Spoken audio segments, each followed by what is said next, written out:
Bonjour tout le monde, j'espère que vous allez bien et bienvenue à la leçon 3 de l'unité 10 de Odyssée à 2.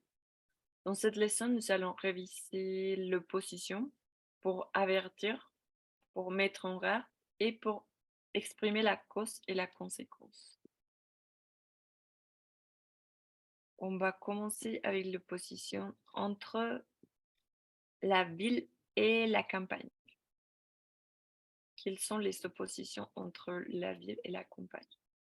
On va dire, par exemple, on peut dire j'aime la ville, ça c'est mon cas, j'aime la ville. Par contre, je déteste la campagne. Vous pouvez dire, vous êtes plutôt ville ou vous êtes plutôt campagne. Vous pouvez changer l'ordre. Vous pouvez dire, j'aime la campagne, par contre, je déteste la ville. Sinon, on peut dire que les maisons à la campagne sont très grands. En revanche, les apparts en ville sont très petits.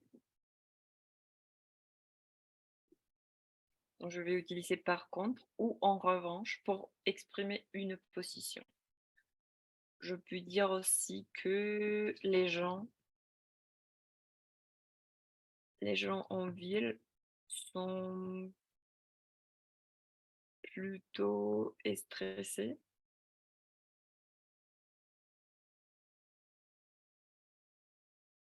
mais les personnes en, à la campagne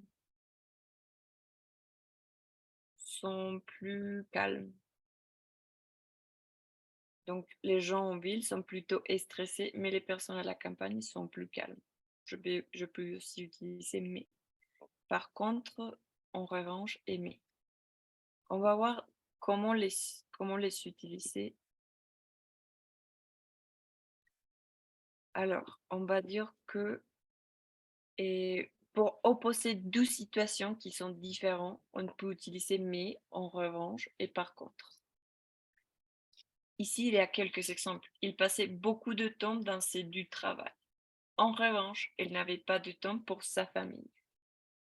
Le deuxième, son compagnon l'a suivi, mais finalement, il n'est pas resté.